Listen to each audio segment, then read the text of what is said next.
Bab 120, Ibu Mertua. Kenapa, Riana?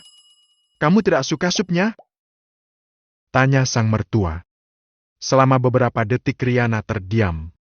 Ingin mengadukan perihal rasa sup yang menurutnya sudah basi, namun tidak ingin menjadi pemicu pertengkaran antara Galih dan Mama.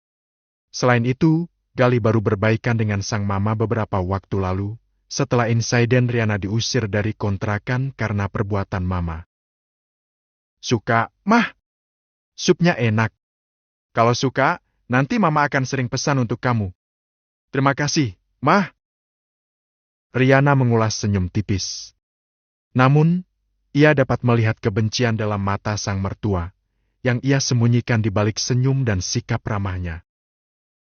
Sayang, kamu gak mau cobain rendang buatan Bik Asih? Ini enak, loh. Galih meletakkan beberapa potongan daging ke piring dan menggeser ke hadapan Riana. Makasih, Mas. Kamu harus coba. Aileen aja suka rendang buatan Bik Asih.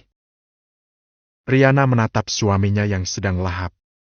Demi Galih ia akan bertahan, meskipun kebencian sang mertua terhadapnya masih begitu besar. Sudah beberapa kali Riana keluar dan masuk ke kamar mandi untuk memuntahkan isi perut. Bahkan wanita itu tampak pucat sekarang. Galih memberi pijatan lembut pada leher bagian belakang.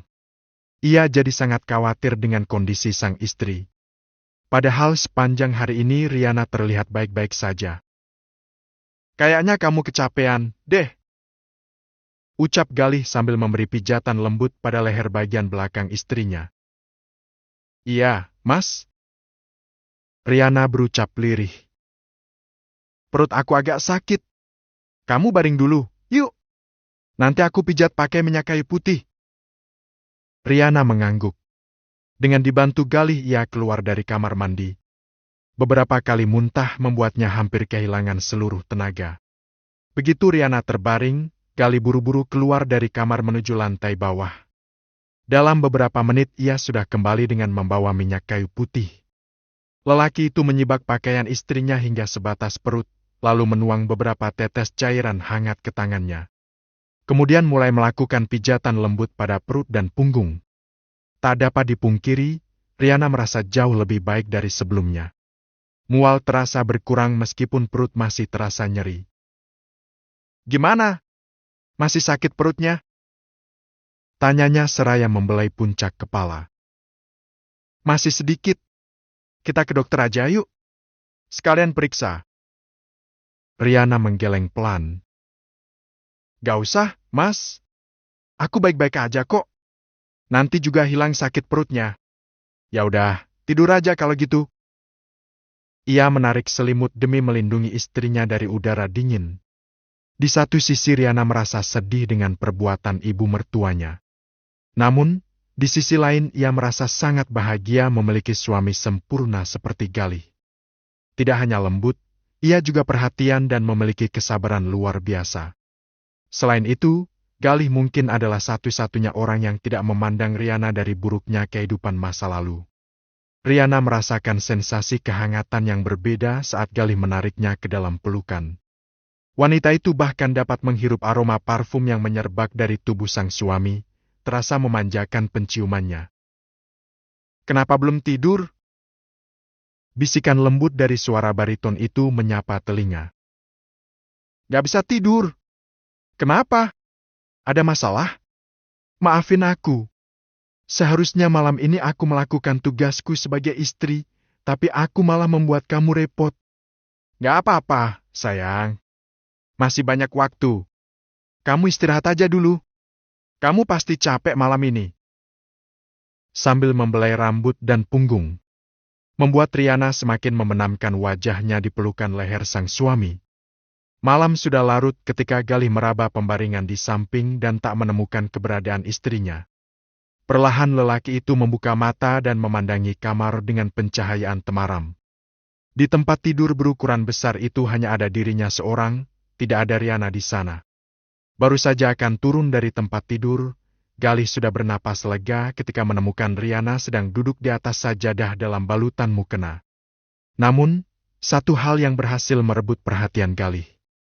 Dari tempatnya duduk, ia dapat mendengar isak tangis meskipun sangat pelan. Akhirnya, ia memilih menunggu beberapa menit hingga Riana selesai.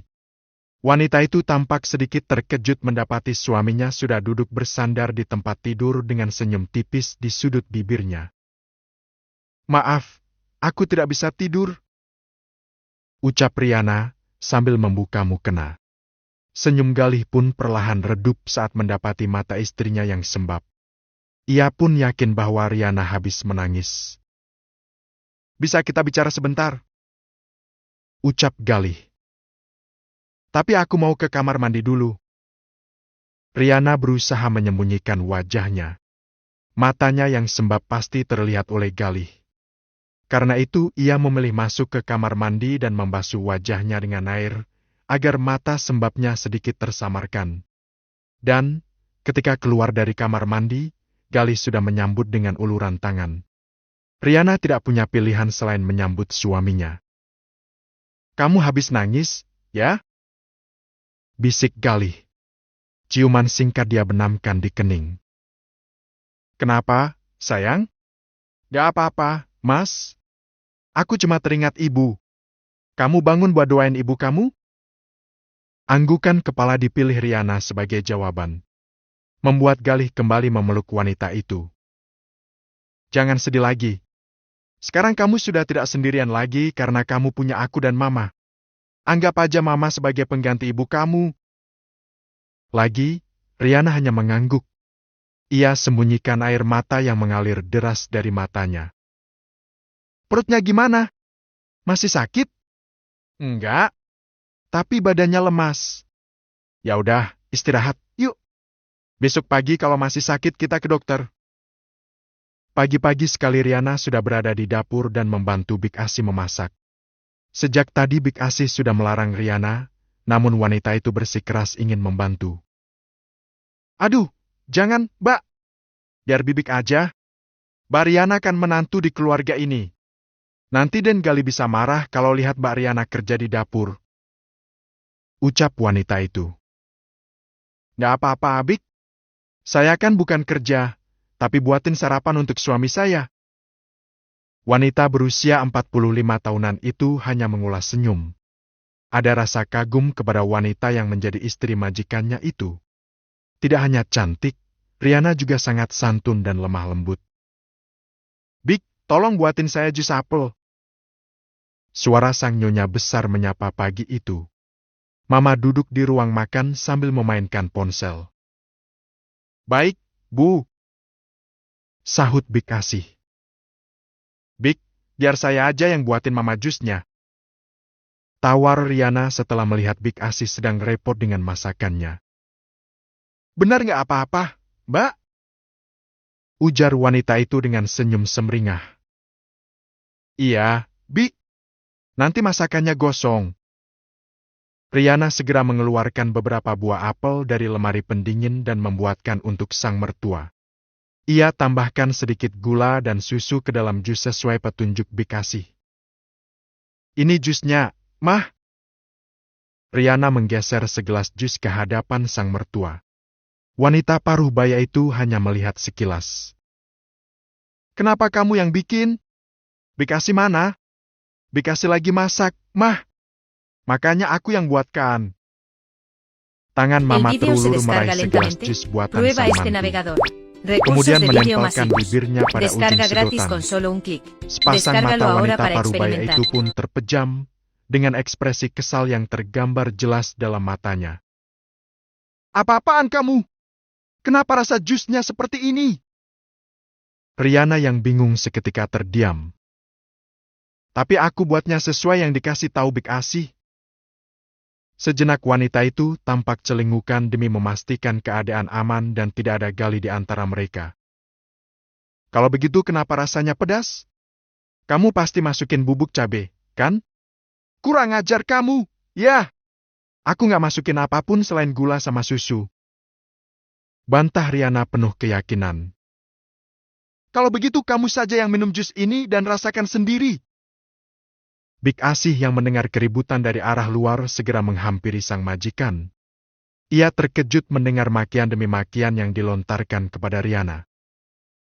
Maaf, Bu, ada apa? Ya? Gak usah ikut campur, Big. Ini urusan saya dengan dia. Sebisa mungkin Riana menahan air mata yang seolah mendobrak keluar. Aku minta maaf, Mah. Aku akan buatkan jus yang lain.